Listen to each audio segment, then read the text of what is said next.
Chapter 1 ऐतिहासिक पृष्ठभूमि। भारत में ब्रिटिश 1600 ईस्वी में ईस्ट इंडिया कंपनी के रूप में व्यापार करने आए। महारानी एलिजाबेथ प्रथम के चार्टर द्वारा उन्हें भारत में व्यापार करने के विस्तृत अधिकार प्राप्त थे। कंपनी, जो अभी तक सिर्फ व्यापारिक कार्यों तक ही सीमित थी, उसने 1765 में बंगाल, बिहार और उड़ीसा के दीवानी अधिकार प्राप्त कर लिए। इसके तहत भारत में उसके क्षेत्रीय शक्ति बनने की प्रक्रिया प्रारंभ हुई। 1858 में सिपाही विद्रोह के परिणाम स्वरूप ब्रिटिश ताज ने भारत के शासन का उत्तरदायित्व प्रत्यक्षतः अपने हाथों में ले लिया। यह शासन 15 अगस्त 1947 में भारत की स्वतंत्रता प्राप्ति तक अनवरत रूप से जारी रहा। स्वतंत्रता मिलने के साथ ही भारत के लिए एक संविधान की आवश्यकता महसूस हुई। यहाँ इसको अमल में लाने के उद्देश्य से 1946 में एक संविधान सभा का गठन किया गया और 26 जनवरी 1950 को संविधान अस्तित्व में आया। यद्यपि संविधान और राज व्यवस्था की अनेक विशेषताएं ब्रिटिश शासन से ग्रहण की गई थी, तथापि ब्रिटिश शासन में कुछ घटनाएं ऐसी थी जिनके कारण ब्रिटिश शासित भारत में सरकार और प्रशासन की विधिक रूपरेखा निर्मित की गई। इन घटनाओं ने हमारे संविधान और राजतंत्र पर गहरा प्रभाव छोड़ा। उनके बारे में विस्तृत व्याख्या दो शीर्षकों के अंतर्गत काल क्रमबद्ध रूप से यहाँ दी गई है। कंपनी का शासन, जो कि 1773 से 1858 तक था, एवं सम्राट का शासन, जो 1858 से 1947 तक था। कंपनी का शासन। 1773 का रेगुलेटिंग एक्ट। इस अधिनियम का अत्यधिक संवैधानिक महत्व था। यथा भारत में ईस्ट इंडिया कंपनी के कार्यों को नियमित और नियंत्रित करने की दिशा में ब्रिटिश सरकार द्वारा उठाया गया यह पहला कदम था। इसके द्वारा पहली बार कंपनी के प्रशासनिक और राजनीतिक कार्यों को मान्यता मिली एवं इसके द्वारा भारत में केंद्रीय प्रशासन की नींव रखी गई। इस अधिनियम की प्रमुख विशेषताएं इस प्रकार थी। इस अधिनियम द्वारा बंगाल के गवर्नर को बंगाल का गवर्नर जनरल पद नाम दिया गया एवं उसकी सहायता के लिए एक 4 सदस्यीय कार्यकारी परिषद का गठन किया गया। उल्लेखनीय है कि ऐसे पहले गवर्नर लॉर्ड वॉरेन हेस्टिंग्स थे। इसके द्वारा मद्रास एवं बम्बई के गवर्नर बंगाल के गवर्नर जनरल के अधीन हो गए, जबकि पहले सभी प्रेसिडेंसियों के गवर्नर एक दूसरे से अलग थे। अधिनियम के अंतर्गत कलकत्ता में 1774 में एक उच्चतम न्यायालय की स्थापना की गई, जिसमें मुख्य न्यायाधीश और 3 अन्य न्यायाधीश थे। इसके तहत कंपनी के कर्मचारियों को निजी व्यापार करने और भारतीय लोगों से उपहार व रिश्वत लेना प्रतिबंधित कर दिया गया।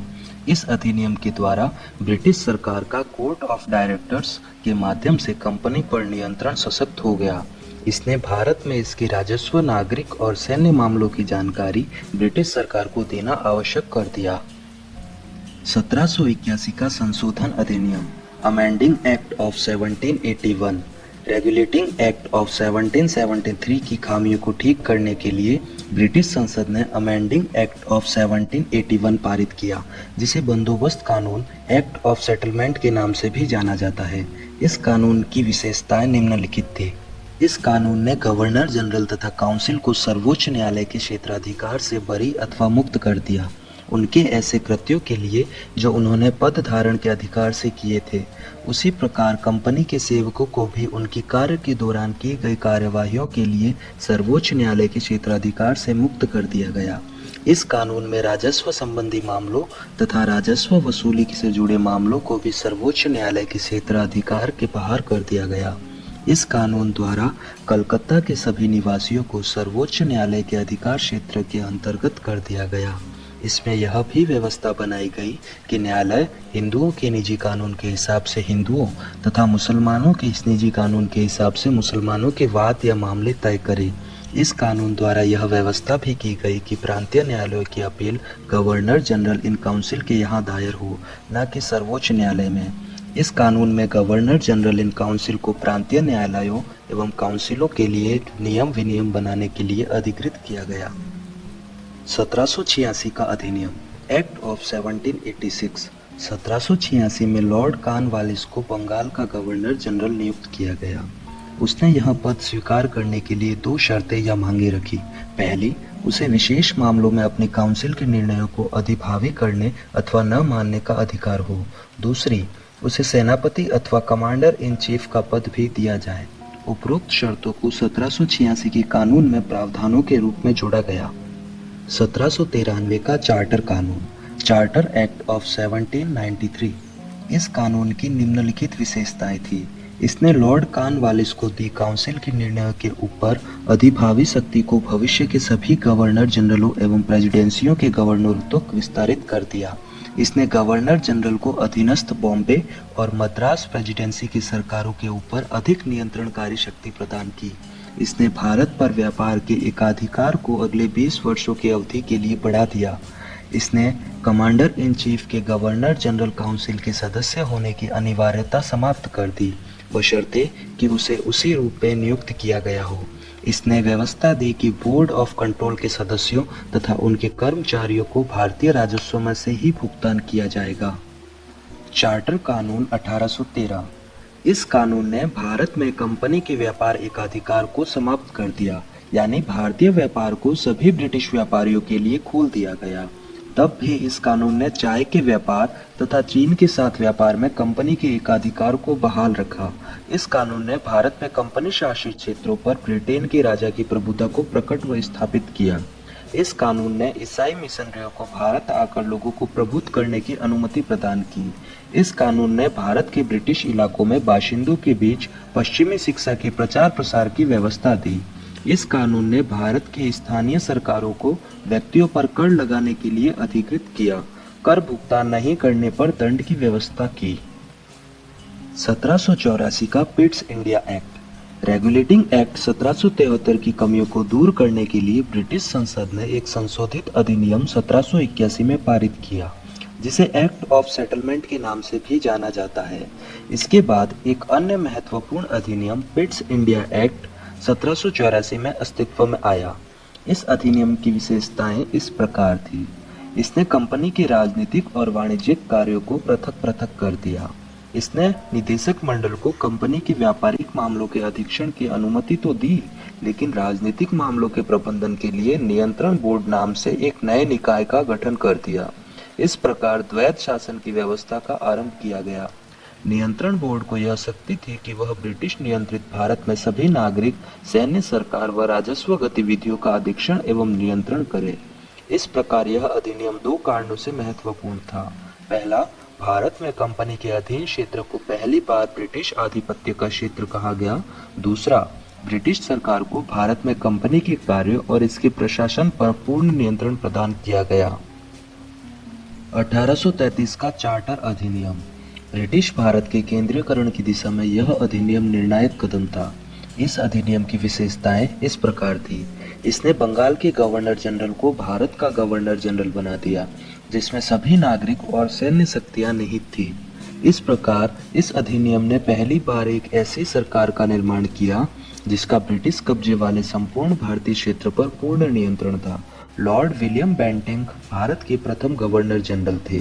इसने मद्रास और बम्बई के गवर्नरों को विधायिका संबंधी शक्ति से वंचित कर दिया। भारत के गवर्नर जनरल को पूरे ब्रिटिश भारत में विधायिका के असीमित अधिकार प्रदान कर दिए गए। इसके अंतर्गत पहले बनाए गए कानूनों को नियामक कानून कहा गया और नए कानून के तहत बनाए गए कानूनों को एक्ट या अधिनियम कहा गया। ईस्ट इंडिया कंपनी की एक व्यापारिक निकाय के रूप में की जाने वाली गतिविधियों को समाप्त कर दिया गया। अब यह विशुद्ध रूप से प्रशासनिक निकाय बन गया। इसके तहत कंपनी के अधिकार वाले क्षेत्र ब्रिटिश राजशाही और उसके उत्तराधिकारियों के विश्वास के तहत ही कब्जे में रह गए। चार्टर एक्ट 1833 ने सिविल सेवकों के चयन के लिए खुली प्रतियोगिता का आयोजन शुरू करने का प्रयास किया।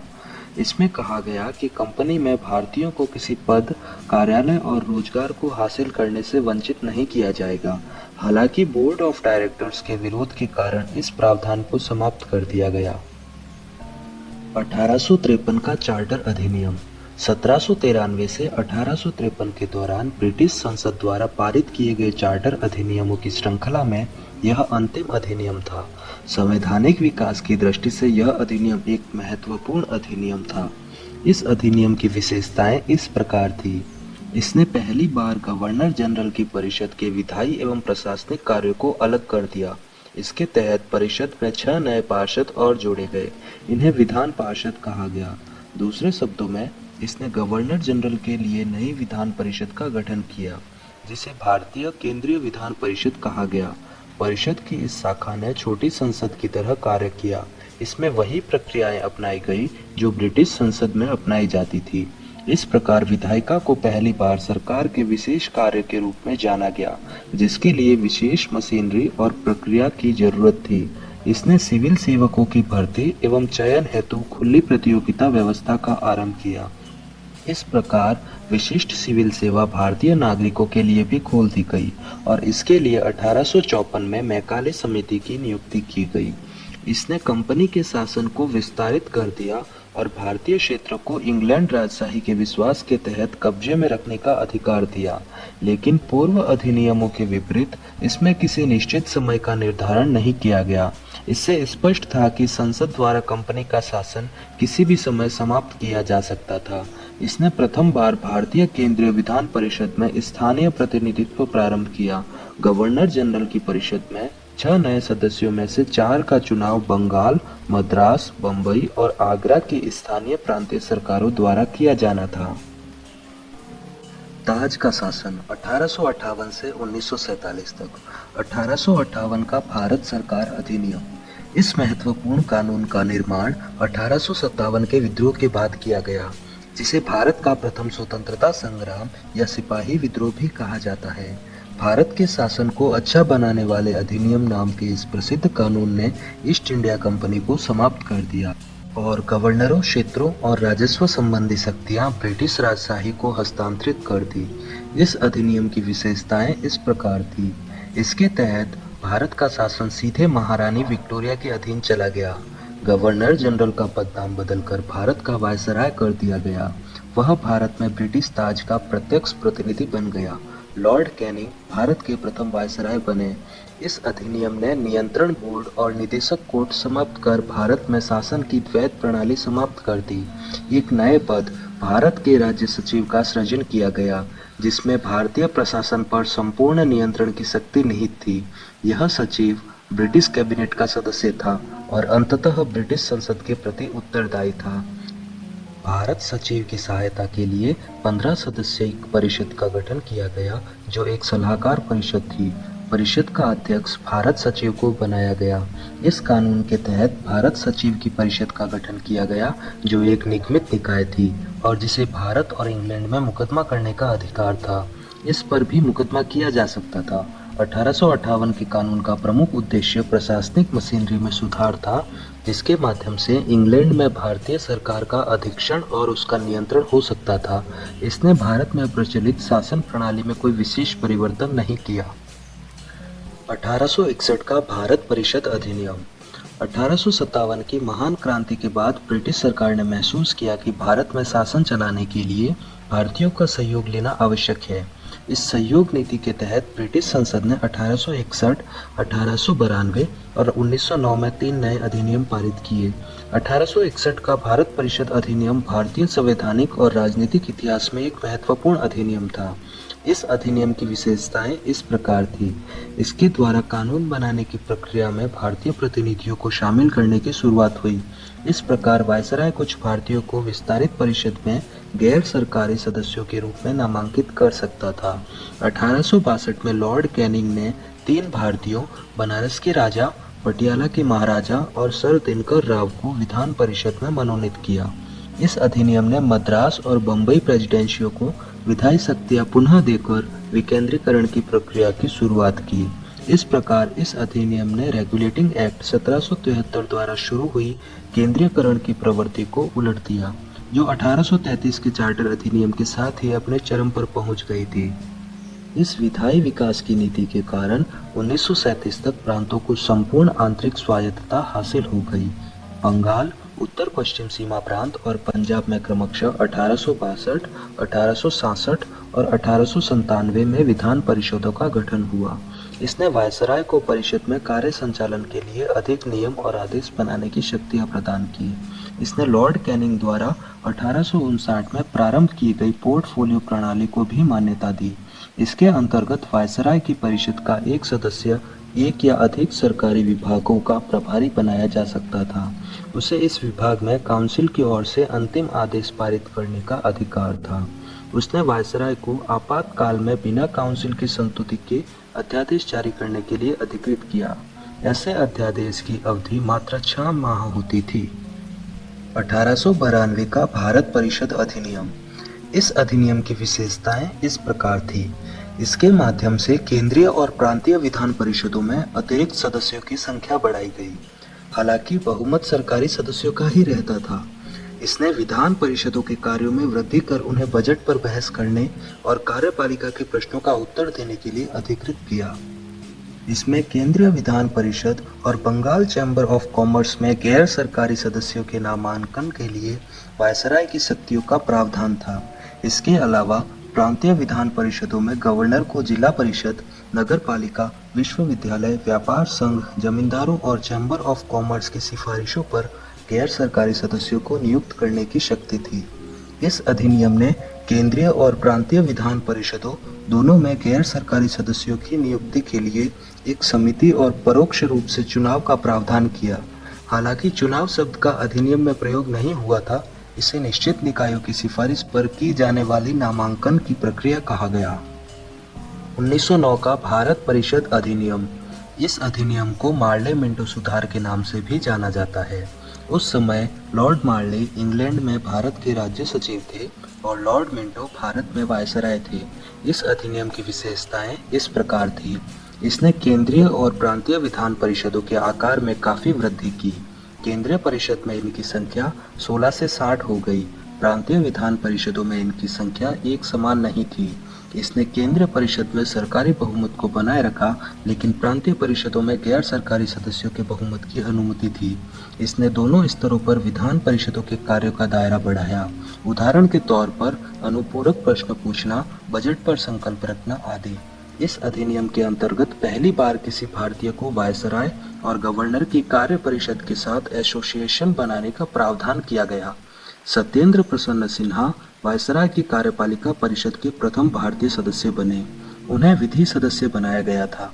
इस अधिनियम ने पृथक निर्वाचन के आधार पर मुस्लिमों के लिए सांप्रदायिक प्रतिनिधित्व का प्रावधान किया। इसके अंतर्गत मुस्लिम सदस्यों का चुनाव मुस्लिम मतदाता ही कर सकते थे। इस प्रकार इस अधिनियम ने सांप्रदायिकता को वैधानिकता प्रदान की और लॉर्ड मिंटो को सांप्रदायिक निर्वाचन के जनक के रूप में जाना गया। इसने presidency corporation, chambers of commerce, विश्वविद्यालयों और जमींदारों के लिए अलग प्रतिनिधित्व का प्रावधान भी किया। भारत शासन अधिनियम 1919। 20 अगस्त 1917 को ब्रिटिश सरकार ने पहली बार घोषित किया कि उसका उद्देश्य भारत में क्रमिक रूप से उत्तरदायी सरकार की स्थापना करना था। क्रमिक रूप से 1919 में भारत शासन अधिनियम बनाया गया, जो 1921 से लागू हुआ। इस कानून को मॉन्टेग्यू-चेम्सफोर्ड सुधार भी कहा जाता है। मॉन्टेग्यू भारत के राज्य सचिव थे, जबकि चेम्सफोर्ड भारत के वायसराय थे। इस अधिनियम की विशेषताएं इस प्रकार थी। केंद्रीय और प्रांतीय विषयों की सूची की पहचान कर एवं उन्हें पृथक कर राज्यों पर केंद्रीय नियंत्रण कम किया गया। केंद्रीय और प्रांतीय विधान परिषदों को अपनी सूचियों के विषय पर विधान बनाने का अधिकार प्रदान किया गया, लेकिन सरकार का ढांचा केंद्रीय और एकात्मक ही बना रहा। इसने प्रांतीय विषयों को पुनः 2 भागों में विभक्त किया, हस्तांतरित और आरक्षित। हस्तांतरित विषयों पर गवर्नर का शासन होता था और इस कार्य में वह उन मंत्रियों की सहायता लेता था जो विधान परिषद के प्रति उत्तरदायी थे। दूसरी ओर आरक्षित विषयों पर गवर्नर कार्यपालिका परिषद की सहायता से शासन करता था, जो विधान परिषद के प्रति उत्तरदायी नहीं थी। शासन की इस दोहरी व्यवस्था को द्वैध शासन व्यवस्था कहा गया। हालांकि यह व्यवस्था काफी हद तक असफल ही रही। इस अधिनियम ने पहली बार देश में द्विसदनीय व्यवस्था और प्रत्यक्ष निर्वाचन की व्यवस्था प्रारंभ की। इस प्रकार भारतीय विधान परिषद के स्थान पर द्विसदनीय व्यवस्था यानी राज्यसभा और लोकसभा का गठन किया गया।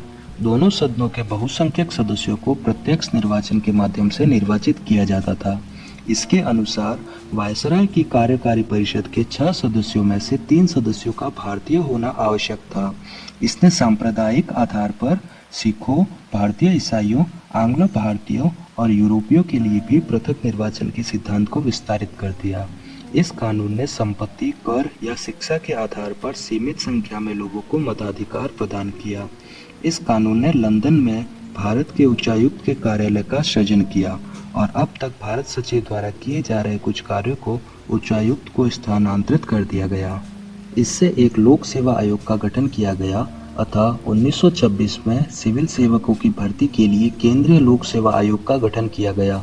इसने पहली बार केंद्रीय बजट को राज्य के बजट से अलग कर दिया और राज्य विधानसभाओं को अपना बजट स्वयं बनाने के लिए अधिकृत कर दिया।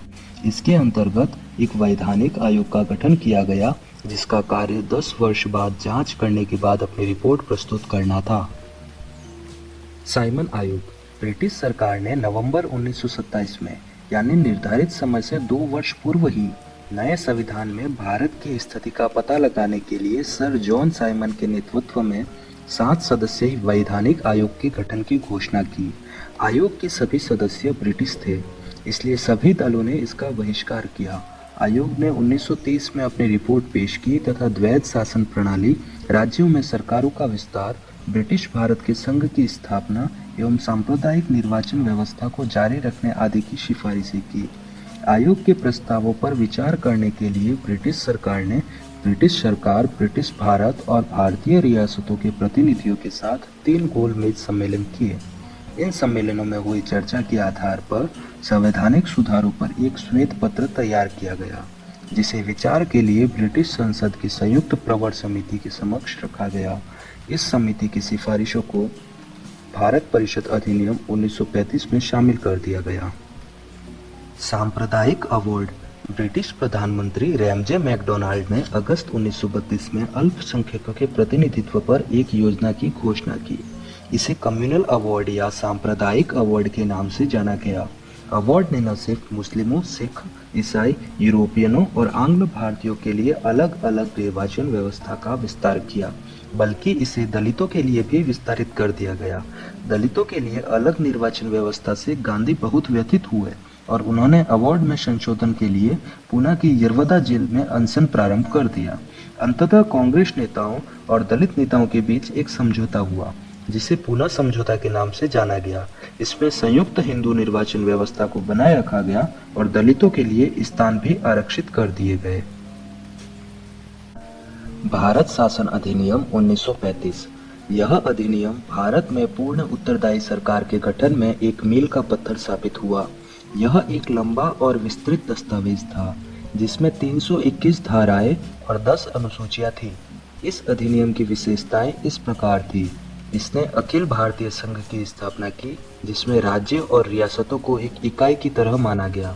अधिनियम ने केंद्र और इकाइयों के बीच 3 सूचियों, संघीय सूची, राज्य सूची और समवर्ती सूची के आधार पर शक्तियों का बंटवारा कर दिया।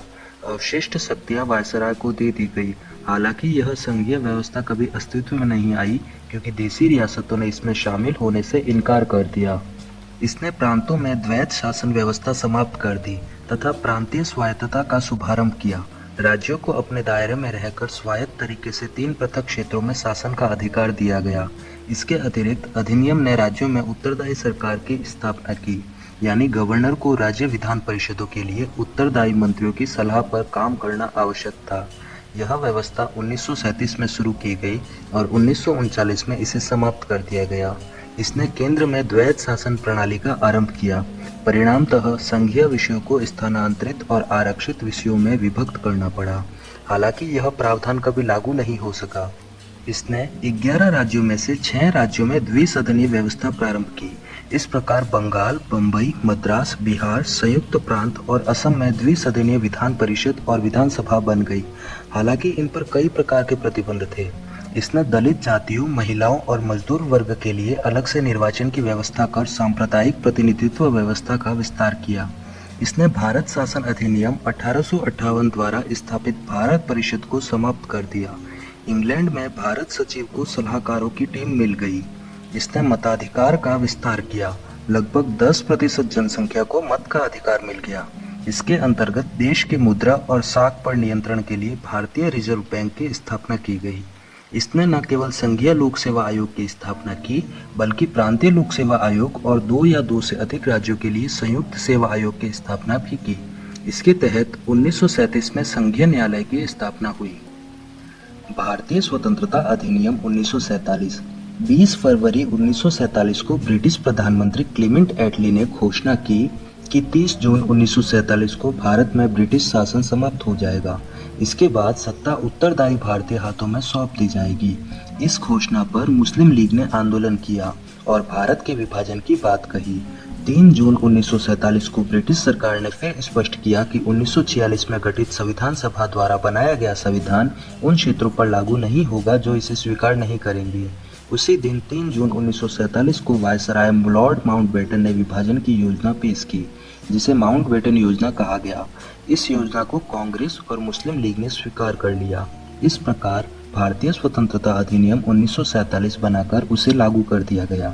इस अधिनियम की विशेषताएं इस प्रकार थी। इसने भारत में ब्रिटिश राज समाप्त कर 15 अगस्त 1947 को इसे स्वतंत्र और संप्रभु राष्ट्र घोषित कर दिया। इसने भारत का विभाजन कर 2 स्वतंत्र डोमिनियनों संप्रभु राष्ट्र भारत और पाकिस्तान का सृजन किया, जिन्हें ब्रिटिश राष्ट्रमंडल से अलग होने की स्वतंत्रता थी। इसने वायसराय का पद समाप्त कर दिया और उसके स्थान पर दोनों डोमिनियन राज्यों में गवर्नर जनरल पद का सृजन किया, जिसकी नियुक्ति नए राष्ट्र की कैबिनेट की सिफारिश पर ब्रिटेन के ताज को करानी थी। इन पर ब्रिटेन की सरकार का कोई नियंत्रण नहीं होना था। इसने दोनों डोमिनियन राज्यों में संविधान सभाओं को अपने देशों का संविधान बनाने और उसके लिए किसी भी देश के संविधान को अपनाने की शक्ति दी। सभाओं को यह भी शक्ति थी कि वे किसी भी ब्रिटिश कानून को समाप्त करने के लिए कानून बना सकती थी। यहाँ तक कि उन्हें स्वतंत्रता अधिनियम को भी निरस्त करने का अधिकार था। इसने दोनों डोमिनियन राज्यों की संविधान सभाओं को यह शक्ति प्रदान की गई कि वे नए संविधान का निर्माण एवं कार्यान्वित होने तक अपने अपने संबंधित क्षेत्रों के लिए विधानसभा बना सकती थी। 15 अगस्त 1947 के बाद ब्रिटिश संसद में पारित हुआ कोई भी अधिनियम दोनों डोमिनियनों पर तब तक लागू नहीं होगा जब तक कि दोनों डोमिनियन इस कानून को मानने के लिए कानून नहीं बना लेंगे। इस कानून ने ब्रिटेन में भारत सचिव का पद समाप्त कर दिया। इनकी सभी शक्तियां राष्ट्रमंडल मामलों के राज्य सचिव को स्थानांतरित कर दी गई। इसने 15 अगस्त 1947 से भारतीय रियासतों पर ब्रिटिश संप्रभुता की समाप्ति की भी घोषणा की। इसके साथ ही आदिवासी क्षेत्र समझौता संबंधों पर भी ब्रिटिश हस्तक्षेप समाप्त हो गया। इसने भारतीय रियासतों को यह स्वतंत्रता दी कि वे चाहे तो भारत डोमिनियन या पाकिस्तान डोमिनियन के साथ मिल सकती है या स्वतंत्र रह सकती है। इस अधिनियम ने नया संविधान बनने तक प्रत्येक डोमिनियन में शासन संचालित करने एवं भारत शासन अधिनियम 1935 के तहत उनकी प्रांतीय सभाओं में सरकार चलाने की व्यवस्था की। हालांकि दोनों डोमिनियन राज्यों को इस कानून में सुधार करने का अधिकार था। इसने ब्रिटिश शासक को विधेयकों पर मताधिकार और उन्हें स्वीकृत करने के अधिकार से वंचित कर दिया, लेकिन ब्रिटिश शासक के नाम पर गवर्नर जनरल को किसी भी विधेयक को स्वीकार करने का अधिकार प्राप्त था। इसके अंतर्गत भारत के गवर्नर जनरल एवं प्रांतीय गवर्नरों को राज्य का संवैधानिक प्रमुख नियुक्त किया गया। इन्हें सभी मामलों पर राज्यों की मंत्री परिषद के परामर्श पर कार्य करना होता था। इसने शाही उपाधि से भारत का सम्राट शब्द समाप्त कर दिया। इसने भारत के राज्य सचिव द्वारा सिविल सेवा में नियुक्तियां करने और पदों में आरक्षण करने की प्रणाली समाप्त कर दी। 14-15 अगस्त 1947 की मध्य रात्रि को भारत में ब्रिटिश शासन का अंत हो गया और समस्त शक्तियां 2 नए स्वतंत्र डोमिनियनों भारत और पाकिस्तान को स्थानांतरित कर दी गई। लॉर्ड माउंटबेटन नए डोमिनियन भारत के प्रथम गवर्नर जनरल बने। उन्होंने जवाहरलाल नेहरू को भारत के पहले प्रधानमंत्री के रूप में शपथ दिलाई। 1946 में बनी संविधान सभा को स्वतंत्र भारतीय डोमिनियन की संसद के रूप में स्वीकार कर लिया गया।